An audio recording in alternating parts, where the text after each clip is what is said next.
Graça e paz, irmãos. Glória a Deus. Passando rápido, já é domingo, próximo, o curso. Vou fazer a propaganda aqui. Quem não vem, está perdendo, irmãos. Se você puder, às 9 horas, sempre a gente avisa lá no grupo, o curso de maturidade cristã. Ele, originalmente é voltado para os obreiros, mas a igreja tem toda a liberdade de vir. É bom que você venha para aprender os princípios da palavra de Deus e aquilo que Deus tem para todos nós. Vou convidar os irmãos a abrir a sua Bíblia, o primeiro livro dos Reis, capítulo 13.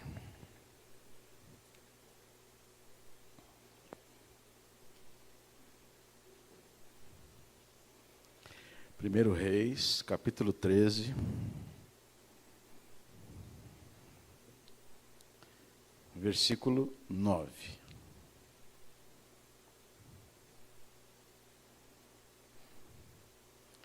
Glória a Deus. Primeiro livro dos Reis, capítulo 13, versículo 9. Todo mundo achou? Diz o texto: pois recebi estas ordens pela palavra do Senhor. Não coma pão, nem beba água, nem volte pelo mesmo caminho por onde foi. Mais uma vez. Pois recebi estas ordens pela palavra do Senhor. Não coma pão, nem beba água, nem volte pelo mesmo caminho por onde foi. Pai, muito obrigado, Senhor, pela tua bondade, pela tua misericórdia. Fala aos nossos corações, Senhor, nós te pedimos, em nome do Senhor Jesus. Amém e amém. Irmãos, o que nós temos feito com aquilo que Deus tem nos dado, as ferramentas, os dons, as bênçãos de Deus, a salvação? Nós queremos falar nessa noite de 3 personagens, irmãos. No final os irmãos vão entender a moral que a palavra vem nos trazer nessa noite. E eu preciso voltar um pouco, no mesmo livro que os irmãos já abriram, lá no capítulo 11, versículo 26, a gente vai dar o contexto para entendermos aqui o que nós queremos, que a palavra do Senhor quer trazer nessa noite. Versículo 28, melhor. Ora, Jeroboão era um homem capaz, e quando Salomão viu como ele fazia bem o seu trabalho, encarregou-o de todos os que faziam trabalho forçado, pertencentes às tribos de José. Naquela ocasião, Jeroboão saiu de Jerusalém, e Aías, o profeta de Siló, que estava usando uma capa nova, encontrou-se com ele no caminho. Os dois estavam sozinhos no campo, e Aías segurou firmemente a capa que estava usando, rasgou-a em 12 pedaços, e disse a Jeroboão: apanhe 10 pedaços para você, pois assim diz o Senhor, o Deus de Israel: saiba que vou tirar o reino das mãos de Salomão e dar a você 10 tribos.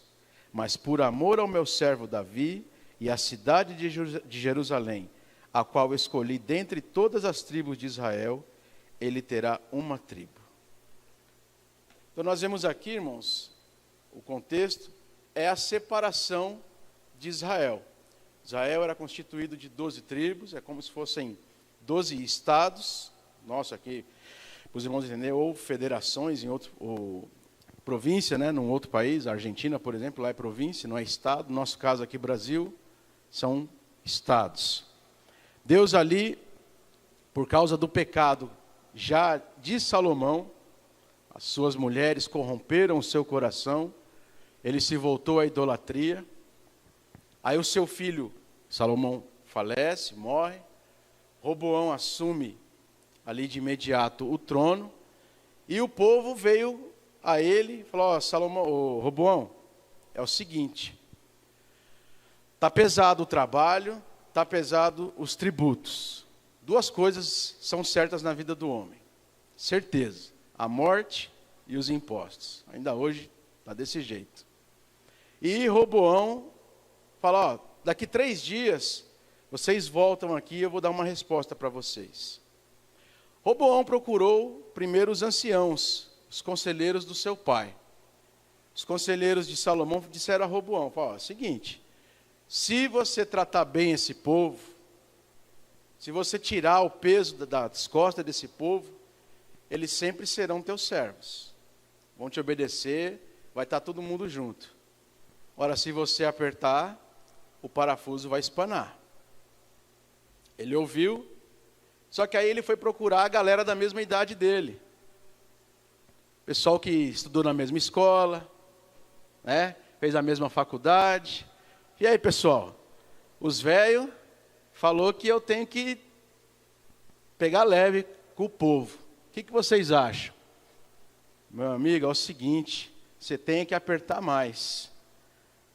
Se teu pai apertou e castigou com açoites, você tem que castigar agora com escorpião. A NVI não traz essa palavra, mas a Almeida Revista e Corrigida traz. Aqui na NVI, os irmãos podem olhar depois, vai falar que é chicote com pontas. Aí ele, tá certo. E aí quando o povo voltou, e aí, Roboão, vai melhorar a situação para nós? É o seguinte, o dedo mindinho do meu pai tinha um peso, né? E eu vou ser o meu dedo mindinho, aliás, vai ser mais pesado que a cintura do meu pai. Eu vou apertar o negócio. E diz, irmãos, que o povo virou as costas para Roboão, fez rebelião, e quando Roboão mandou lá um cobrador de impostos para o reino do norte, o camarada foi apedrejado. E quase que apedrejaram até o rei. O rei teve que entrar na carruagem com pressa e sair de lá. Mas Deus, antes, irmãos, onde nós lemos aqui, já tinha, por causa do pecado de Salomão, né, por ser soberano, saber todas as coisas, já tinha decretado a divisão de Israel. E Jeroboão foi o escolhido para assumir as 10 tribos do norte, né? As 10 tribos do norte. Só lendo aqui para os irmãos, né, pegarmos o contexto da Bíblia, né? 26. Também Jeroboão, filho de Nebate, rebelou-se contra o rei, que aí, por causa dos pecados de Salomão, um monte de inimigo começou a se levantar.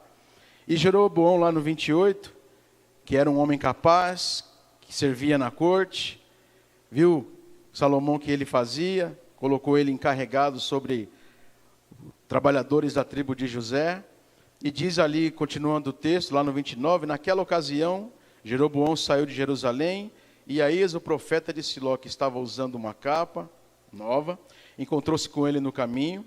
Os dois estavam sozinhos no campo, e Aías segurou firmemente a capa que estava usando, rasgou-a em 12 pedaços, e disse a Jeroboão, apanhe 10 pedaços para você, pois assim diz o Senhor, o Deus de Israel, saiba que vou tirar o reino das mãos de Salomão e dar a você 10 tribos. Não tirarei o reino todo das mãos de Salomão. Eu o fiz governante todos os dias de sua vida por amor ao meu servo Davi, a quem escolhi e quem obedeceu aos meus mandamentos e aos meus decretos. Tirarei o reino das suas mãos do seu filho e darei 10 tribos a você. Então está muito claro aqui que o próprio Deus fez essa ação e Jeroboão é então empossado rei na tribo do norte. Só, irmãos, que como nós dizíamos no início, o que nós estamos fazendo com aquilo que Deus nos dá? Com a salvação que Deus nos deu, com os talentos que Deus nos dá, né? Jeroboão, irmãos, ao assumir o reino, porque Deus determinou, irmãos, que a divisão administrativa estava feita, mas o local de culto ainda era Jerusalém. Então, os hebreus desceriam a Jerusalém para continuar oferecendo sacrifício, pois era lá onde ficavam os sacerdotes, onde ficava o templo. E aí Jeroboão começou a pensar, rapaz, esse povo vai começar a descer para Jerusalém, tem umas festas lá, tem o sacrifício, a adoração a Deus é lá. E sabe o que vai acontecer? Roboão vai começar a ganhar o povo de novo, vai convencer o povo, vão me matar, e aí vão tomar as 10 tribos que Deus me deu. O que eu vou fazer? Eu vou parar com esse negócio. Primeira coisa que ele fez, irmãos, ele colocou um local de culto em Dan, lá no norte, lá no extremo norte, a última cidade da fronteira. Ó, seguinte, israelitas, vocês quiserem oferecer culto agora, nada de descer para Jerusalém. Vocês vão para Dan, lá no norte, ou vocês vão para Betel, ao sul. Só que antes de entrar, passar a fronteira e adentrar, agora o novo Império Judá. Então ficou Judá ao sul, Israel ao norte. Jeroboão colocou um local de culto em Dan e um local de culto em Betel. Entendemos até aqui? Então o povo agora do reino do norte era proibido e instruído a não descer para Jerusalém para cultuar. Eles iriam agora para Betel ou para Dan. Aqueles que moravam do meio para cima iam para Dan, do meio para baixo iam para Betel. Cidade de Dan, cidade que delimitava o território no extremo norte. Só que ele não colocou o culto a Deus. Esse povo aqui tinha uma tara com o negócio de bezerro de ouro, irmãos, que é só misericórdia. Ele colocou um bezerro lá, uma tenda, e colocou um bezerro para o povo adorar. E em Betel, que significa casa de Deus, eu estou mostrando mais detalhes de Betel, os irmãos vão entender. Casa de Deus, local de altares, né? Deus se manifestou a Abraão.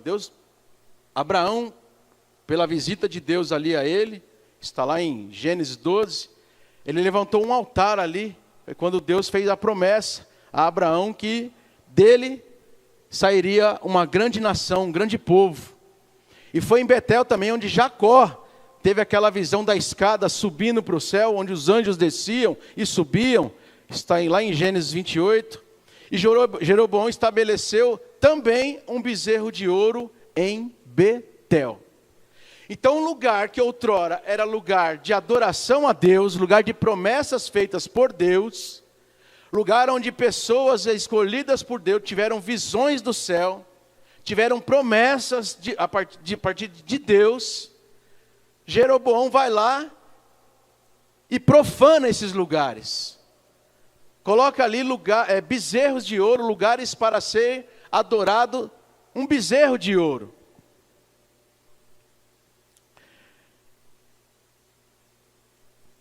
Então os irmãos vejam, Jeroboão cai no colo de Jeroboão, vamos assim dizer, a bênção de ser um rei de 10 tribos, do povo de Deus. E o que ele faz? Ele traz a maldição sobre aquele povo. O povo agora,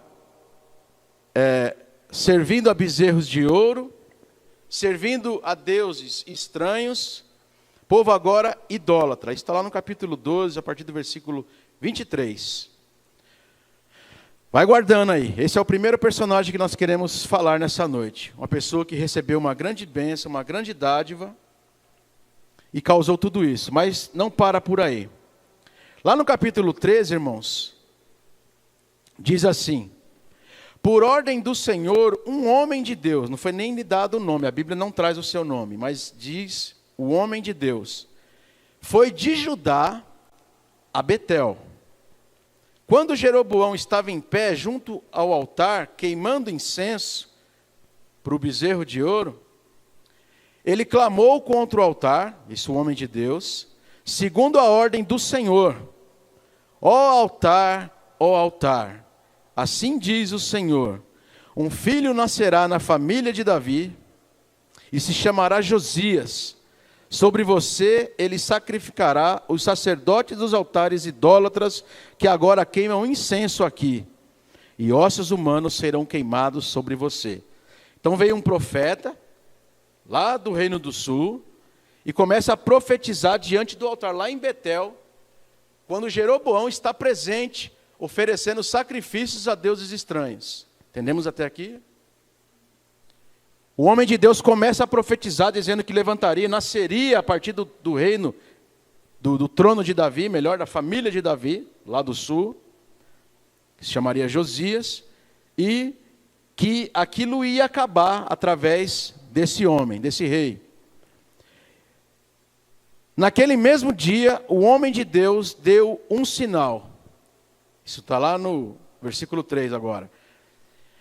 Este é o sinal que o Senhor declarou: o altar se fenderá e as cinzas que estão sobre ele se derramarão. Então, a resposta daquela profecia, o sinal, é que aquele altar onde estava sendo oferecidos os incensos para o bezerro de ouro, ele iria rachar, se fender, e as cinzas que já tinham sido queimadas iam se derramar até o chão. E o profeta ali profetizando. Quando o rei, lá no versículo 4, quando o rei Jeroboão ouviu que o homem de Deus proclamava contra o altar de Betel, apontou para ele e ordenou: prendam-no. Então vê só, o homem de Deus chega, rolando o culto lá para o bezerro, profetiza, e aí Jeroboão, opa, aqui não é bagunça aqui não. Prenda-no, estendeu a mão. E quando ele estendeu a mão dele secou, o braço ficou seco. E ele não conseguia mais voltar o braço. Um sinal de Deus ali, né, contra Jeroboão. E aí Jeroboão ainda vira para o profeta, para o homem de Deus, e fala: clama ao teu Deus, para que meu braço volte ao normal, para que meu braço volte outra vez à naturalidade, para que eu possa recolher a minha mão. Lá no versículo 5, mas o braço que ele tinha estendido ficou paralisado, e não voltava ao normal. Versículo 5 agora. Além disso, o altar se fendeu, e as suas cinzas se derramaram, conforme o sinal dado pelo homem de Deus por ordem do Senhor. Então o rei disse ao homem, versículo 6, então o rei disse ao homem de Deus: interceda junto ao Senhor, o seu Deus, e ore por mim para que meu braço se recupere. O homem de Deus intercedeu junto ao Senhor, e o braço do rei recuperou-se e voltou ao normal. Interceda aí pelo meu braço, fala aí com o teu Deus, para que meu braço volte ao normal. O homem de Deus orou, o braço voltou ao normal, e ali Jeroboão, vendo que agora seu braço tinha voltado ao normal, agora quer ficar amiguinho do homem de Deus. Rapaz, vamos deixar de briga. Isso não é da Bíblia não, isso é eu agora, né? Vamos deixar de briga, vamos parar. Vamos lá para o palácio. Vamos comer alguma coisa, você deve estar cansado. Vamos comer, vamos beber. Tem uns presentes lá para te dar. Bora lá, vamos junto. Mas veja bem, irmãos. Versículo 6. 7. O rei disse ao homem de Deus: venha à minha casa e coma algo, e eu o recompensarei. Versículo 8. Mas o homem de Deus respondeu ao rei: mesmo que me desse a metade dos seus bens, eu não iria com você, nem comeria, nem beberia nada neste lugar. Aí chegamos onde nós lemos, versículo 9. Pois recebi estas ordens pela palavra do Senhor: não coma pão, nem beba água, nem volte pelo mesmo caminho por onde foi. Por isso, quando ele voltou, não foi pelo caminho por onde tinha vindo a Betel. Então, Deus deu uma ordem, pela palavra de Deus: você vai lá, vai profetizar contra Jeroboão, contra o altar que está lá em Betel, vai profetizar que vai levantar uma pessoa, vai nascer uma pessoa, Josias, da casa de Davi, né? Vai cessar os holocaustos lá, os sacrifícios para esse bezerro, e inclusive esses sacerdotes vão morrer, porque os sacerdotes que estavam lá dando o sacrifício, queimando o sacrifício, nem levita não era gente que estava recebendo dinheiro. Então Jeroboão corrompeu toda a nação de Israel, do reino do norte, O culto a Deus não era mais oferecido, o genuíno culto a Deus, a genuína palavra de Deus já não era mais ensinada entre o povo. Os levitas, os sacerdotes, haviam desaparecido, haviam sido expulsos. O culto agora era um culto estranho, era a idolatria reinando naquele lugar. E Deus ali já tomando as providências para que aquilo não tivesse prosseguimento. Então, Jeroboão, vimos a situação, esse é um personagem, já a gente volta nele.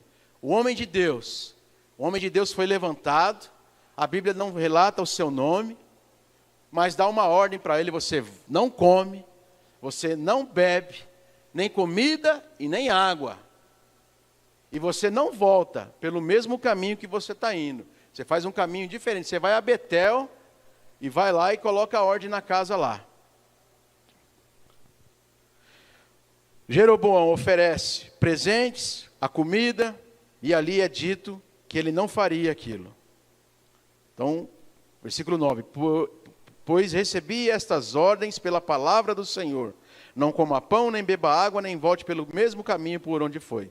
Por isso, quando ele voltou, não foi pelo caminho por onde ele tinha vindo a Betel. E aí ele foi-se, acabou aquele movimento ali, só que as notícias correm, né? O Maná News é publicado, a notícia se espalha. E em Betel havia um profeta idoso. A Bíblia, na revista e corrigida, fala que é o profeta velho. Aqui na NVI diz que é um profeta idoso. Lá no versículo 11: ora, havia um certo profeta já idoso que morava em Betel. Seus filhos lhe contaram tudo o que o homem de Deus havia feito naquele dia, e também o que ele dissera ao rei.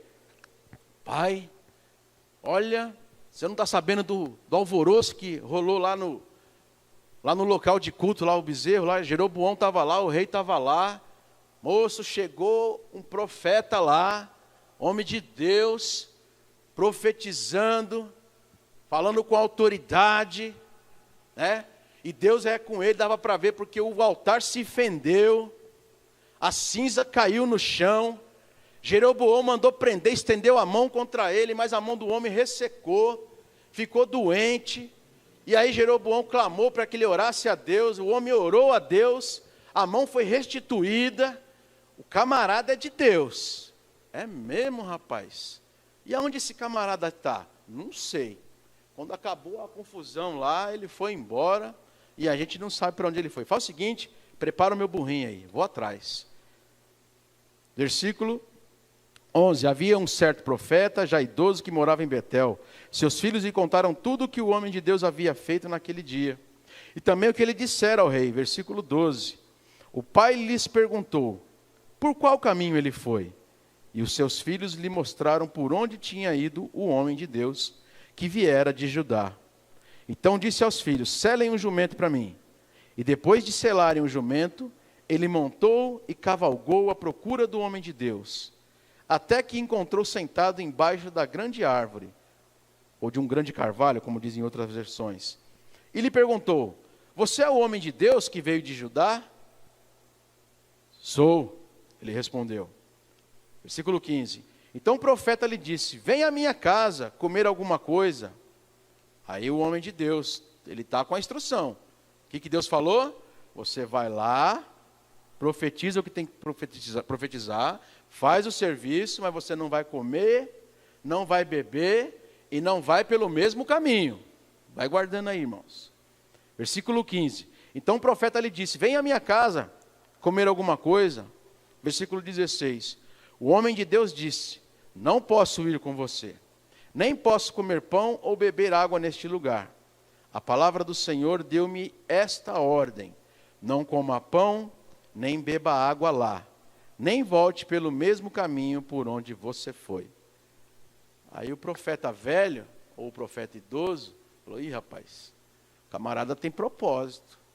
O camarada tá junto com o homem mesmo, tá junto com Deus. Vou ter que usar de artimanha.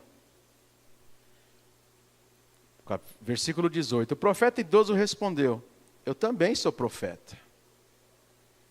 como você. E um anjo me disse por ordem do Senhor: faça-o voltar com você para sua casa, para que coma pão e beba água. Mas ele estava mentindo. Versículo 19. E o homem de Deus voltou com ele e foi comer e beber em sua casa. Versículo 20. Enquanto ainda estavam sentados à mesa, a palavra do Senhor veio ao profeta idoso que o havia feito voltar. E ele bradou ao homem de Deus que tinha vindo de Judá: assim diz o Senhor, você desafiou a palavra do Senhor e não obedeceu à ordem que o Senhor, o seu Deus, lhe deu. 22. Você voltou e comeu pão e bebeu água no lugar onde ele lhe falou que não comesse nem bebesse.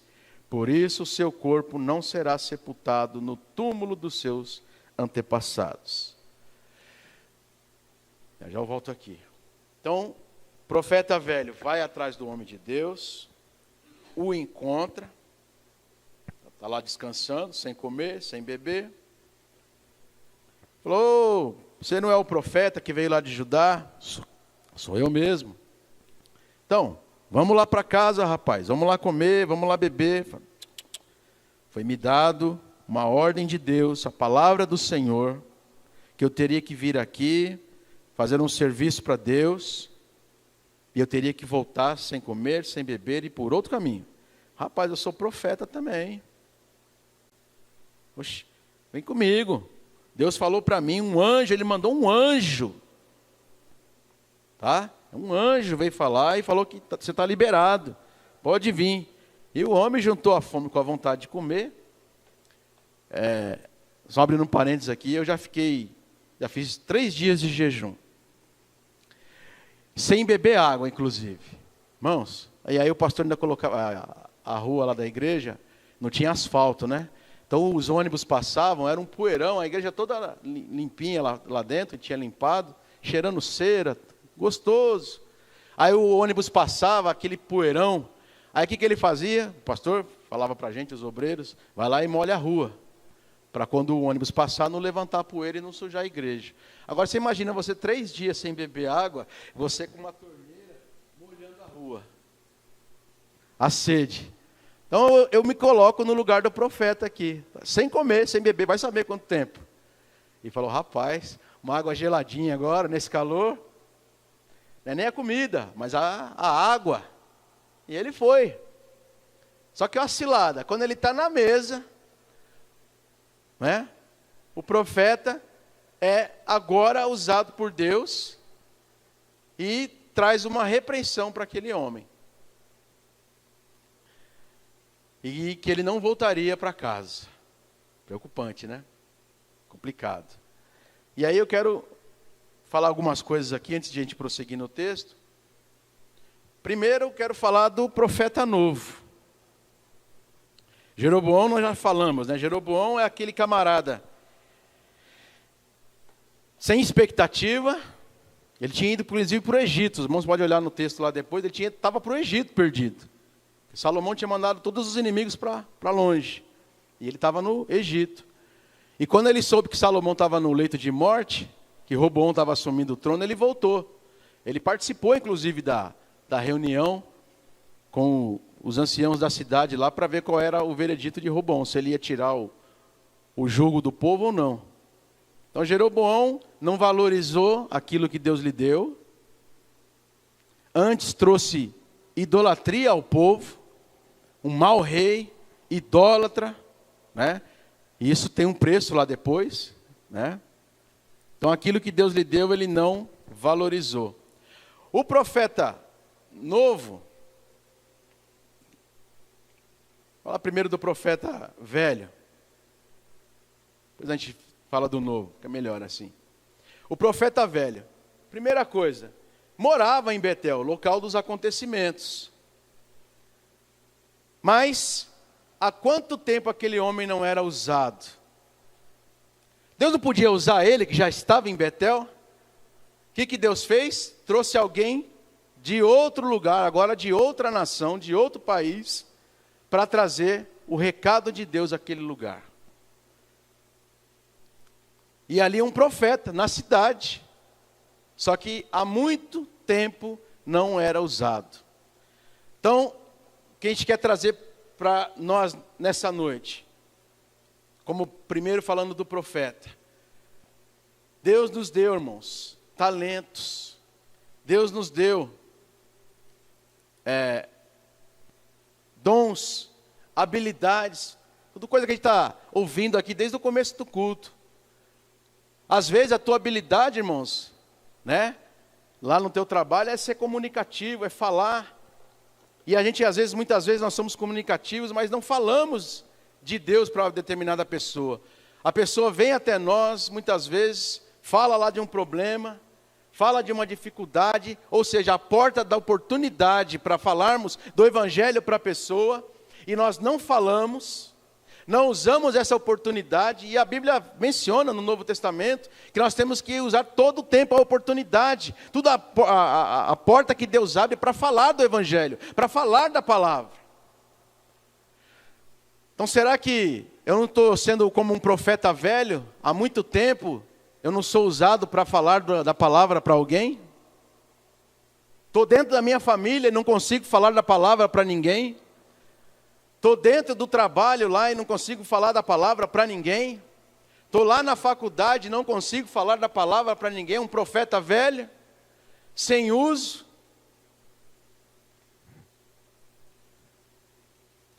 Então o profeta não era mais usado por Deus. O profeta não tinha mais intimidade com Deus. Se ele já não era usado, há muito tempo ele não tinha experiência com Deus. Talvez já não estivesse orando, talvez já não estivesse mais jejuando, talvez já não estivesse mais lendo a palavra, se debruçando. O pastor Rodrigo pregando aqui na semana passada, ele falando da maravilha que é pregar a palavra, que é ler os textos bíblicos. E eu concordo em número, grau e gênero, irmãos. Porque a Bíblia poderia contar uma história bonita, uma história cheia só de maravilhas, mas Deus está trazendo a fraqueza dos seus personagens para que nós tiremos algo de lição para as nossas vidas. E o contato com Deus tem que ser diário. As nossas experiências com Deus temos que nós viver, não viver a experiência do outro. É bom, a gente se alegra quando alguém vem aqui e conta. Dias, dê a licença, o Fábio, a irmã Adriana vieram aqui na vigília, no culto de sexta-feira aqui, na oração, contaram um testemunho maravilhoso. É bom, a gente se alegra, mas eu e a minha experiência? Então o profeta velho há muito tempo não tinha experiência com Deus, não era usado por Deus, com certeza não estava lendo a palavra.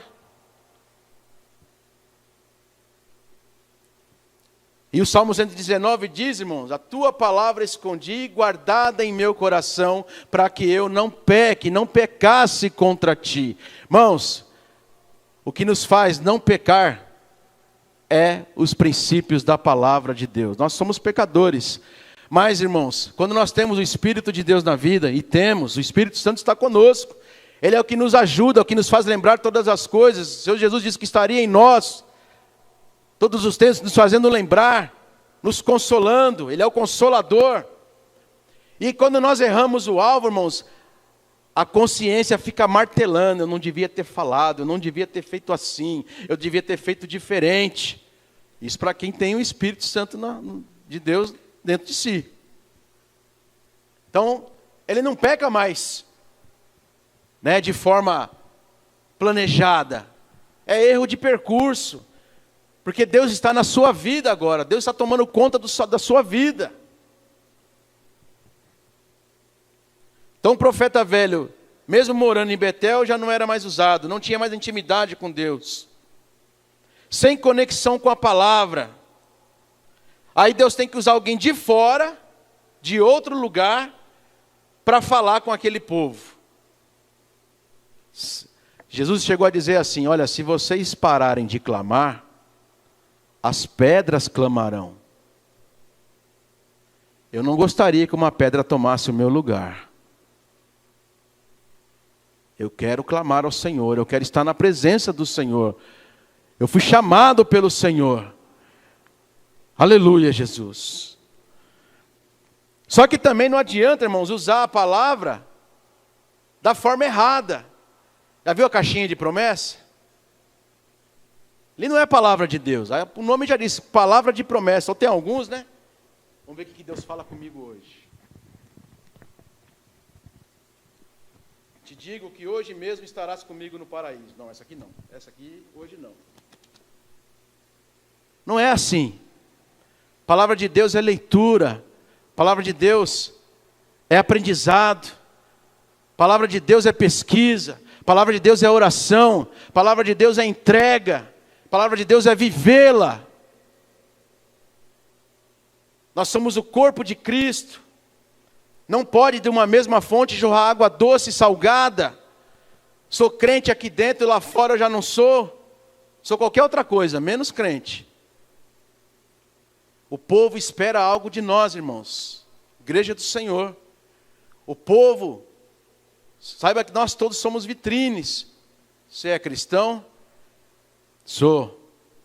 Mas você é meio brigão, né? Fala da vida de todo mundo. Não paga. Deve para todo mundo. O viver do crente, irmãos, baseado na palavra, não tem essas coisas.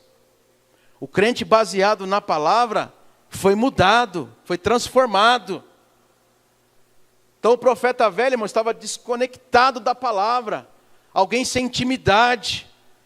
E Deus tem que fazer o quê? Usar uma pessoa de fora. Então foi falado aqui, né? O projeto desse ano, a nossa oração esse ano, é de famílias fortes, cuidarmos das nossas famílias, é levarmos a palavra aos que ainda não conhecem. Mas para isso não pode ser de qualquer maneira. Tem que estar junto, tem que ser corpo. Tem que fazer parte, esse órgão tem que estar funcionando. Eu dizia aqui no Manhã com Deus, aqui com os jovens, que um órgão, ele não vive fora do corpo. O corpo até pode viver sem alguns órgãos. Você pode tirar a vesícula, você continua vivo, o corpo continua vivo. Mas a vesícula que foi retirada não sobrevive mais. Então o mundo vem com essa conversa que igreja, agora é desigrejado. Não, nós somos igreja quando estamos reunidos. Aqui está a igreja, o corpo. Individualmente nós somos templo do Espírito Santo. Mas igreja é reunidos para louvar, para engrandecer ao Senhor, para ouvir a sua palavra e colocá-la, aleluia, como regra de fé na nossa vida. Eis que as coisas velhas passaram e tudo se fez novo. É novidade de vida, meu irmão, novidade de vida, minha irmã. É evangelho puro na nossa veia. Não pode ser sabor evangelho. Está na moda isso agora, né? Não pode ser sabor crente. Sabor evangelho. Tem que ser crente. Tem que ser evangelho de verdade. Não só ter sabor, mas ser autêntico, genuíno. E esse profeta aqui, tudo que ele não tinha, tudo que ele não era genuíno. Ele não era. Então, sem conexão com a palavra, Deus usa alguém de fora, invejoso. Crente invejoso. Quando os filhos chegaram contando, pai, o homem chegou aqui, o Jeroboão estendeu a mão foi ressecada, orou, a mão voltou, e o homem fazendo a obra de Deus, e ali acendeu. Não, preciso ver esse homem. Preciso ver. Então, invejoso, também estava preguiçoso. E o crente, quando entra nessa espiral, é perigoso. Não tem disposição para participar da agenda da igreja. Tudo é uma dificuldade. Tem oração sexta-feira. Estou cansado. Trabalhei 11 horas hoje, não dá. Cheguei agora, 5 horas da tarde, 6 horas da tarde, irmãos. O crente precisa estar na oração. O crente precisa estar a aprender a palavra do Senhor. O crente precisa, ele desconecta. Mente vazia, diz o ditado lá fora, é oficina do inimigo. Como nós dissemos no Salmo 119, 11, a tua palavra escondi guardada em meu coração.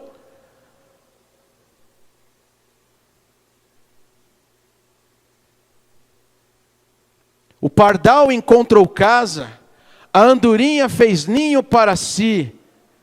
Melhor é estar um dia em tua casa do que 1000 em qualquer outro lugar. Mas tem crente que já não tem prazer na lei do Senhor, não tem prazer de estar na casa do Senhor, não tem prazer na oração, não tem prazer na leitura, na meditação. Isso é perigoso. É perigoso para o crente. Glória a Deus. Isso é uma coisa que nós temos que lutar contra. Esse profeta velho aqui estava contaminado. Vamos falar do profeta novo. O profeta novo começa bem, a milhão. Aquele crente no primeiro amor, eu tô, conta comigo, bora. Vai ter evangelismo, eu vou. Vai ter vigília, eu tô. Vai ter ensaio, eu vou. Vou cantar, vou pregar, vou fazer, vai acontecer. Começa ali com todo vapor. Só que aí vem, o diabo não fica contente, crente disposto, crente que está na presença de Deus. E aí, vem as perseguições, vem as tentações, e pode vir o sofrimento. Só que deixa eu falar uma coisa para vocês, nós temos ouvido isso de terça-feira. A primeira epístola de Pedro, lá no comecinho, fala que o sofrimento faz parte da vida do crente. Aí tem uns evangelhos aí que estão sendo pregados, vem para a igreja que você fica rico, que você compra casa, você compra carro, a tua vida, nunca mais você sofre. Isso é mentira do inimigo, irmãos. A vida do crente é renúncia ao mundo. Não vos conformeis com este mundo, não tome a forma do mundo, mas transformai-vos pela renovação do vosso entendimento. E sofrimento, muitas vezes, irmãos, ele vem. E o que nós temos que fazer com o sofrimento é tirar a lição dele. Eu só posso ensinar alguém se eu já passei por aquilo. Posso ensinar um irmão a dirigir se eu não sei dirigir? Eu vou ensinar, vou dar um curso aqui para pilotar avião. Estamos na roça. Se o bicho subir, nós vamos cair. Porque eu não sei, é muito botão. É muita coisa que tem que saber. Tem que saber até de meteorologia para pilotar um avião. Tem que saber de latitude, longitude. Tem que fazer conta. Razão de planeio. Isso é o que a gente ouve dizer. Bora mais um monte de coisa. Então, para você ensinar, para você falar com alguém, pregar para alguém, você precisa ter passado. E o evangelho, irmãos, não é flores, não. Eu sempre gosto de contar isso, né? Também não é uma espiral, né? Você tem que ficar o tempo inteiro sofrendo, né? Estava numa igreja onde a gente passou, e o terreno acidentado. E estamos lá, bom, tirando terra do barranco para acertar, para fazer mais um pavimento, né? Mais um nível em cima do que já estava construído, mas ainda não era o nível da rua, o terreno era bem acidentado. E aí está lá, puxando na enxada, na picareta, na pá. E do lado do vizinho tinha uma máquina lá fazendo o mesmo serviço, facinho, rapidinho. Aí um dos irmãos falou: pastor, vamos juntar, fazer um rateio aqui, vamos dar um dinheiro lá pro rapaz da máquina, ele vem aqui, ó, rapidinho resolve isso aqui. Aí o pastor virou: não, crente tem que sofrer. Aí o irmão, felizmente, espanou, né? Então sofre o senhor, fica o senhor aí, jogou a enxada e foi embora. Não é isso. Embora, sim, muitos crentes perdem até a vida. Nós vamos na igreja primitiva, os irmãos viraram tocha humana, entregue aos leões no Coliseu. E tudo bem, glória a Deus por isso. Se tiver que acontecer, bora. Louvado seja o nome do Senhor. Mas estamos hoje numa situação, a nível Brasil ainda, que nós ainda temos liberdade de culto. Liberdade de estarmos aqui falando da palavra de Deus. E quantos, irmãos, não têm aproveitado esta oportunidade para ouvir a palavra do Senhor? Mas pode vir um sofrimentozinho aí, viu? E tem que dar glória a Deus por isso. Aleluia! Então, o profeta de Deus começa bem, Só que daqui a pouco já diminui a marcha, já começa a pisar no freio, estava em tudo, agora já... E aí, irmão, faz tempo que você não aparece. Irmão. Sabe como é, né? Meio desanimado. Irmão, anime, irmão. Vem buscar o Senhor. Vem buscar o Espírito Santo. Vem louvar e engrandecer o nome do Senhor. Imaturidade e ingenuidade. Lá em Mateus 10:16, Jesus diz: sedes prudentes como a serpente, simples como a pomba. Só que antes ele fala: vocês estão indo como ovelhas para o covil de lobos. Então, às vezes nós vamos sair aí nos valados, pregar, tem um monte de espertalhão aí, tem um monte de nego perigoso. Então tem que ser simples como a pomba, porém prudente como a serpente. O crente tem que vigiar, aprender com a palavra, vigiar, não é sair soltando graça para todo lado, né? Às vezes volta uma pessoa que faz tempo que não vem na igreja, irmãos, e aí às vezes, ao invés de ajudar, ao invés de apoiar, irmão, faz tempo que não aparece, hein? Faz não, irmão. Incentiva ele, dá um up nele. Ajuda. A gente não pode ser crente imaturo, crente ingênuo. O inimigo, irmãos, arruma qualquer desculpa para levar, para arrebatar as ovelhas de dentro da igreja. Então não fica arrumando briguinha, não fica arrumando discussão.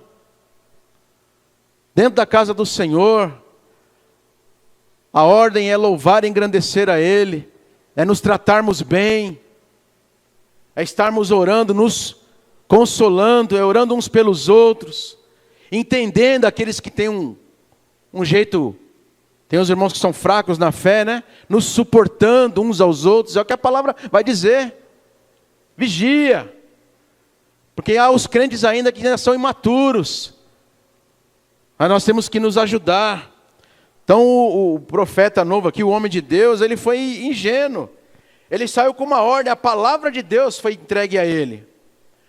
Aí ele vai dar ouvido para o primeiro profeta lá, sabe o que é? Um anjo.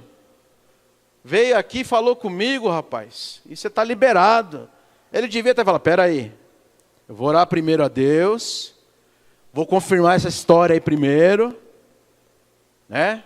Que o inimigo é astuto. Se o inimigo entrasse aqui, irmãos, cuspindo fogo, com tridente, era fácil identificar. Mas ele vem com sapatinhos de algodão. Isso é Deus? O que é isso aí? E às vezes você precisa pedir em oração a misericórdia para discernir. A irmã, né? Um caso que a gente viu, acompanhou, né? Irmã dizendo que o marido queria separar do marido, aquela conversa toda, aproveitando o ensejo de ontem, né? As pessoas, ao invés de orar, buscar o Senhor, e aí no final a conversa é porque o marido já não agradava ela, a beleza do homem, né? Agora que ela foi entender que o homem não era tão provido de beleza, e aí queria abandonar o sujeito.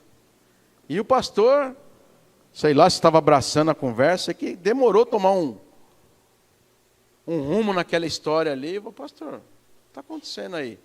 Outro também que ele adorava, né, na época, ela passava de pastinha, de gravata, colocava em cima do púlpito para pregar. Aí um culto de semana lá, quase o camarada veio fazer a campanha lá na igreja na época lá, e quando foi ver, o camarada era um mercenário, só queria saber de extorquir a igreja. Então, irmãos, tem que ficar vigilante. Os dias que nós estamos vivendo são dias complicados. Então, imaturidade, ingenuidade. Satanás tentou, Jeroboão ofereceu presente e comida, ele suportou a primeira. Quando Jeroboão ofereceu, mas ali estava fácil, Jeroboão era idólatra, todo errado. Mas aí aparece um profeta, dizendo que é profeta, que foi um anjo. Então isso aqui está dizendo o quê? Que a gente tem que calibrar a conversa, olhar, apontar aquele que já é ímpio. É fácil, é mais fácil. Mas aquele que professa a mesma fé e vem com uma conversa atravessada, às vezes você tem que olhar: peraí, irmão, vamos orar, vamos pedir a confirmação de Deus, vamos ver se é isso mesmo, né? Vamos ver se né? Às vezes tem pessoas que vêm lá de outro lugar. Ô, irmão, sai dessa igreja aí, bora lá comigo, vamos para outra lá. E aí o camarada vai lá, todo animado, né? E aí você se envolve numa cilada muitas vezes. Tem que perguntar para Deus se é isso mesmo, porque a nossa vida tem que ser orientada, irmãos, por Deus. E o profeta foi imaturo. Por que Deus puniu o profeta? Por quê? Quando a gente volta lá para o texto, irmãos, lá no versículo no 20. Enquanto ainda estava sentados à mesa, a palavra do Senhor veio ao profeta idoso que o havia feito voltar. 21. E ele bradou ao homem de Deus, que tinha vindo de Judá: assim diz o Senhor, você desafiou a palavra do Senhor, e não obedeceu a ordem que o Senhor, o seu Deus, lhe deu. 22. Você voltou e comeu pão e bebeu água no lugar onde ele lhe falou que não comesse nem bebesse. Por isso o seu corpo não será sepultado no túmulo dos seus antepassados. Quando o homem de Deus acabou de comer e beber, o profeta idoso selou o seu jumento para ele. No caminho, um leão o atacou e o matou, e o seu corpo ficou estendido no chão, ao lado do leão e do jumento. Algumas pessoas que passaram viram o cadáver estendido ali, com o leão ao lado, e foram dar notícias da cidade onde o profeta idoso vivia. Quando este soube disso, exclamou: é o homem de Deus que desafiou a palavra do Senhor. O Senhor o entregou ao leão, que o feriu e o matou, conforme a palavra do Senhor, que o tinha advertido. O homem comeu, ouviu lá a repreensão, pegou o jumento e foi embora. No meio do caminho, um leão o ataca, o mata, e o interessante é que o leão não devora o seu corpo. Ainda ficou do lado com o jumento ainda. Não é típico do leão, né? O leão vem, é para arrebentar. Não comeu, só matou. Né? E aí a notícia de novo correu. O profeta velho, meu Deus, o que aconteceu? Vou lá. Quando chega lá, o homem está morto, né? Pega o corpo, sepulta na sua própria sepultura. Já tinha o seguro funerário, né? Já tinha onde cair morto. Coloca o homem e coloca lá no seu sepulcro e avisa os filhos: ó, está ocupado, mas quando eu morrer, já sou velho, é para me enterrar junto com ele. E o profeta velho, irmão, eu até esqueci de falar, né? O profeta velho ainda mentiu na profecia, né? Mentiu que não fica nem roxo, né? Não fica nem vermelho, né? Quanto crente, irmãos, infelizmente, que ainda tem esse vício, né? De vez em quando solta uma mentira, né? Não fica nem vermelho. É pecado. O pai da mentira é o diabo, inimigo de nossas almas. Mas aí, irmãos, vem a pergunta, né? Por que Deus puniu o coitado do homem, né? Bom, primeiro que ele desobedeceu a palavra do Senhor. A instrução tinha sido dada. A desobediência a Deus após o recebimento de bênçãos é um padrão comportamental e espiritual frequente discutido em contextos bíblicos, segundo a fonte que nós pesquisamos aqui, sendo atribuída à natureza humana, à ingratidão e à falta de discernimento espiritual. Então, o que acontece é que muitas vezes as pessoas, pelas bênçãos que recebem, né, a tendência do ser humano é ficar meio que anestesiado. Ele baixa a guarda. Por isso que o sofrimento é bom. O sofrimento nos deixa com a guarda levantada. O inimigo de nossas almas está tentando, né? Você está sofrendo ali, mas você está orando, está aos pés do Senhor, pedindo a sua misericórdia, pedindo ajuda. Senhor, me ajuda, estou passando por isso, o Senhor está ali. Mas quando tudo parece que está uma tranquilidade, né? Está tudo dando certo, não tem dívida, não tem problema, né? Claro que esse mundo perfeito é complicado, né? Mas quando você está ali livre de qualquer luta, de qualquer dificuldade, a tendência do ser humano, segundo isso aqui é uma pesquisa, inclusive sociológica, filosófica, que a desobediência a Deus, ela é um comportamento espiritual do crente. O crente baixa a guarda. Então, ele começa a apresentar alguns efeitos colaterais, vamos assim dizer, da bênção. que seriam ingratidão. Irmãos, a ingratidão, Deus te dá, e o que você faz com aquilo? Foi o que nós começamos a trazer nessa noite. Jeroboão, irmãos, recebeu uma grande bênção. Ele não fazia parte do reino, da família de Davi, era uma monarquia. Ele não tinha descendência davídica. Mas Deus ali na sua soberania, dentro da sua vontade, usou o profeta, rasgou Israel, 10 tribos para o norte, 2 para o sul. Judá e Benjamim ficaram ao sul.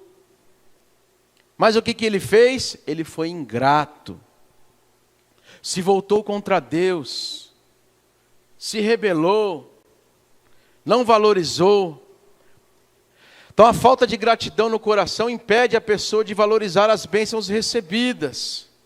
A ingratidão faz com que as pessoas foquem no que ainda falta, em vez de agradecer pelo que já receberam. A história do copo meio cheio, né? Puxa, eu queria que tivesse cheio, mas irmão, vê só, não está vazio. Deus te deu, Deus te concebeu. Às vezes, você está passando por uma dificuldade, mas não olha para a dificuldade, olha para aquilo que Deus já fez. Olha para aquilo que Deus tem guardado você, tem te livrado, tem te mostrado o caminho. Está doendo às vezes, está passando por uma dificuldade. Mas a Bíblia fala, mas que nós precisamos ser gratos, porque a maior bênção Deus já nos deu, que foi a bênção da salvação. Estávamos todos a passos largos. Romanos vai dizer que não havia um justo sequer. Eis que todos pecaram e destituídos estávamos, aleluia, da salvação. Trapo de imundícia eram as nossas obras. Mas Deus olhou, irmãos, na sua soberania e nos trouxe para a sua presença. Irmãos, isso é motivo de glorificar e exaltar o nome do Senhor, o resto é lucro. Mas muitas vezes nós não valorizamos isso. O pastor Aguiar sempre fala que, né, se os crentes, ou se as pessoas lá fora soubessem o que está para vir ao mundo, irmãos, as igrejas estavam cheias, na enxada, cheia de crente genuíno. Crente querendo entregar sua vida para Ele. Crente realmente querendo mudar o seu caráter. Não atrás do abençoador, mas atrás do Salvador. Porque tem muita gente que quer a bênção. E a bênção Ele já deu. Nós somos mais que vencedores por Cristo Jesus, pelos méritos de Cristo na cruz do Calvário. O que vier é lucro, irmãos. Ele já nos deu a salvação. Então a ingratidão faz com que as pessoas foquem no que ainda falta, em vez de agradecer pelo que já receberam, levando a negligência aos princípios divinos. Começa a negligenciar. A ingratidão, já recebi, estou com uma casa lá na praia. Não é pecado você ter casa na praia, não. Não é pecado você ter casa lá no interior, não. Tenha. Se Deus está te dando, amém. Mas, irmãos, diz que as coisas de Deus precisam ser em primeiro lugar. A boca fala do que está cheio, o coração. E do que nós temos enchido o nosso coração? Das coisas de Deus ou das coisas terrenas? Confiança na própria força. Muitas vezes após a prosperidade ou a restauração, as bênçãos, as pessoas se tornam autoconfiantes, acreditam que as suas próprias habilidades, inteligência e conexões foram responsáveis pelo sucesso, esquecendo-se da providência divina. Eu estou nessa situação porque eu estudei, porque eu tenho um bom emprego, porque eu trabalho num bom lugar, numa multinacional. Você está lá respirando porque Deus tem te dado o ar dentro dos seus pulmões. Diz que o criador lá esse celular da Apple lá, Steve Jobs, obrigado, diz que câncer de pâncreas, um câncer agressivo, diz que ele nos seus últimos dias de vida, ele disse que trocaria todas as suas riquezas, o seu sucesso, por dias a mais de vida. E às vezes nós esquecemos que Deus todos os dias tem nos dado vida, fôlego de vida. Jesus disse que os fios de cabelo da nossa cabeça, quem tem, viu, Fábio? Estão contados. Estão contados. Né? Não é bíblico não, mas diz que uma folha não cai da árvore se não for da vontade do Senhor. Não é bíblico, viu? Estou dizendo isso, o pessoal acha que tem até um louvor, né? Não cai uma folha da árvore se Deus não deixar. O princípio é real, mas o texto não é bíblico. Mas o princípio é esse. Nada acontece sem a permissão de Deus. Ele é soberano. E nós estamos aqui, irmãos, porque Ele permitiu. Só estou aqui falando porque Ele me deu essa oportunidade. Só temos o que temos porque Ele nos deu. Não é a minha capacidade, não é a minha inteligência, não é a minha astúcia. Não contavam com a minha astúcia, não é o Chapolin colorado. Mas é o soberano que tem lhe dado saúde, tem lhe dado graça e tem lhe colocado, aleluia, num lugar de destaque no reino do Senhor. Aleluia, Jesus. Mas a confiança na própria força, fazer da sua força o seu braço, faz com que a pessoa muitas vezes desobedeça, se esqueça, seja ingrata. E aí tem muitos que entram por uma espiral, né? Rebeldia, começa a afrontar ao Criador. Jeroboão fez isso. A desobediência não é vista apenas como um pequeno erro, mas como uma afronta à autoridade de Deus, uma rebelião que corrompe a comunhão e ignora a vontade divina. Irmãos, é sempre tempo de rever nossos conceitos. Eu sou necessitado de Deus. Se eu começo a achar que eu não sou necessitado de Deus, hoje eu não vou, amanhã não, acho que esse negócio de ser crente, Jesus, não, como foi dito aqui, né? Acho que Jesus não volta mais não, esse papo aí é ultrapassado, esse papo é furado. E aí daqui a pouco a pessoa entra por uma espiral, é um processo, viu? E aí daqui a pouco a pessoa se rebela, e daqui a pouco a pessoa se esquece de Deus, e fala, isso aí... Muito cuidado, irmãos. O inimigo de nossas almas diz que ele ruge como um leão, procurando a quem possa tragar. A soberba. Quando a necessidade é suprida, o ser humano tende a se sentir seguro e, consequentemente, afastar-se da dependência de Deus, caindo na presunção do pecado. Irmãos, o sentimento que tem que estar em nós, reinando em nós, é dependente de Deus. O texto diz, sem Deus nada somos, sem Deus nada podemos fazer. Nada. A necessidade, irmãos, de Deus. Distração e falsas prioridades. O foco exagerado no conforto, lazer ou bens materiais, que foram as bênçãos, pode levar a pessoa a colocar essas coisas acima de Deus, buscando o próprio reino em vez do reino de Deus. Então, tudo que nós estamos dizendo aqui, irmãos, são distrações. Eu preciso dar um jeito de ganhar dinheiro, eu preciso dar um jeito de aumentar o meu capital. Irmãos, não estou dizendo, de novo, que é pecado você ter uma boa vida, que é pecado você ter patrimônio, não é isso. Mas isso não pode estar em primeiro lugar na nossa vida. Quando Jesus convidou aquele jovem rico a seguir, ele ficou triste porque o problema não era o dinheiro, era o amor, o apego ao dinheiro. E às vezes a pessoa é abençoada, irmãos, e ela se apega aos bens. O texto vai falar também da palavra de Deus, que se nós esperarmos somente nessa vida, nós somos os mais miseráveis. Porque tudo isso aqui, irmãos, vai ficar. Templos onde hoje se cultuam a Deus, no tempo do anticristo, podem ser usados como depósitos de bombas. Podem virar bares, podem virar lugares de luxúria.